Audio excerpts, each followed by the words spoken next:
किसान भाइयों, आप सभी का स्वागत है। आज हम कोलख 16202 जो एक नवीन किस्म है के बारे में जानकारी देंगे और इसकी तुलना 238 से जो रिसर्च के आंकड़े हैं उसके मुताबिक करेंगे। किसान भाइयों, कोलख 16202 गन्ने की किस्म भारतीय गन्ना अनुसंधान संस्थान लखनऊ के द्वारा विकसित की गई है। इस गन्ने की किस्म का जो पेरेंटेज है, यानी जो माता पिता इसके इस्तेमाल किए गए हैं, उसमें LG 95-053 और कोलख 94-184 प्रजाति का इस्तेमाल किया गया है। इस वैरायटी की जो खास बात है वो ये है कि 238 में चूँकि CF13 जो कोलेडोट्राइकम फैलाकेटम रेड राट का फंगस है के प्रति इसमें रेजिस्टेंस है, और चूँकि 238 प्रजाति इसी फंगस से रेड राट से ग्रसित हो गई है, इस तरीके से इस वैरायटी को डेवलप किया गया है।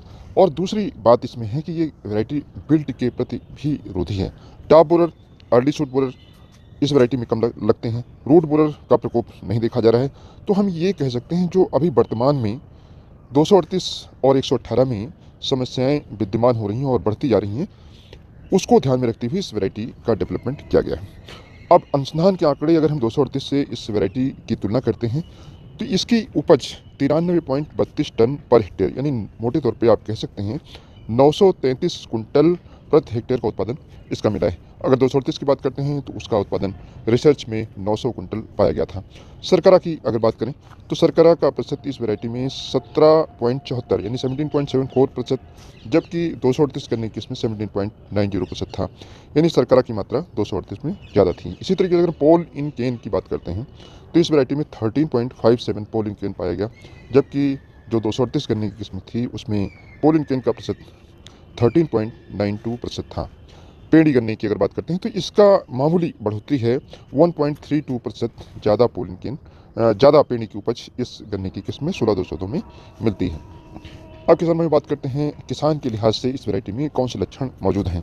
एक तो पहचान हम बताना चाहते हैं कि अगर इस वैरायटी को आप देखेंगे, धूप अगर तने पर पड़ती है तो बैंगनी रंग का इसका तना हो जाता है, गन्ना यानी बैंगनी रंग का हो जाता है।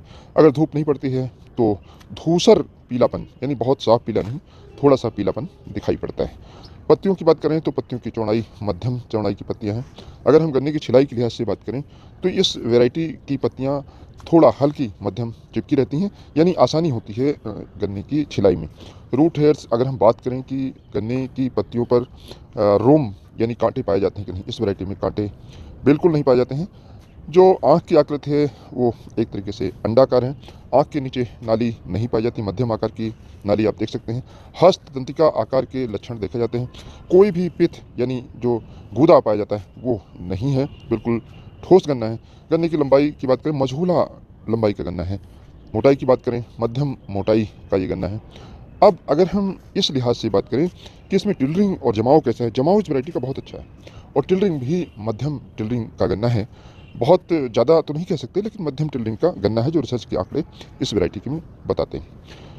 कहाँ के लिए रिलीज है ये वैरायटी?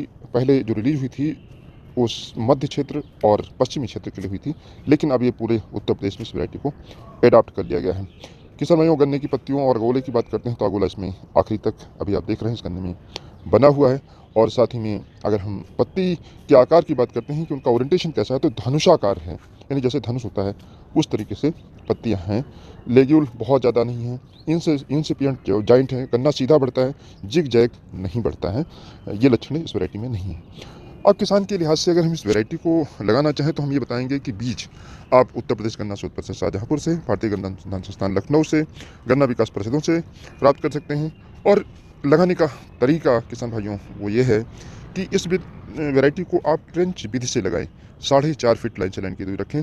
सिंगल बड, चूँकि बीज इसमें कम उपलब्ध है, मार्च तक आप इस वैरायटी को सिंगल बड से या पौध उगा करके लगा सकते हैं। सिंगल बड से अगर लगाते हैं तो जो बड है, बड से बड की दूरी 1.5 फीट यानी 45 सेंटीमीटर रखें।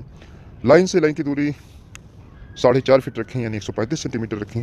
ट्रेंच विधि से गन्ना की बुआई करें। अगर इस वैरायटी की हम डोज की बात करें, जो फर्टिलाइजर की डोज है, गोबर की खाद जरूर डालें। गोबर की खाद में नाइट्रोजन, फास्फोरस, पोटास तो पाया ही जाता है, साथ में copper, zinc, iron, molybdenum, boron, इस तरीके के सारे तत्व पाए जाते हैं। मैग्नीशियम भी पाया जाता है। गोबर की खाद 1 एकड़ में कम से कम 40 कुंतल डालें। 5 किलोग्राम ट्राइकोडर्मा 1 कुंतल गोबर की सड़ी खाद में डाल करके और जुताई कर दें। ये अगर हम फर्टिलाइजर, केमिकल फर्टिलाइजर्स की बात करते हैं तो 1 एकड़ में या तो आप 1.5 बोरी यानी 75 kg DAP डालें, अथवा 200 किलोग्राम सिंगल सुपर फास्फेट का प्रयोग करें। बुआई के समय 40 किलोग्राम म्यूरेट ऑफ पोटाश और साथ ही में 40 किलोग्राम यूरिया का प्रयोग करें। आखिरी खेत की जुताई पर 10 से 12 किलोग्राम जिंक का प्रयोग करें। खेत को अच्छी तरह से तैयार करें।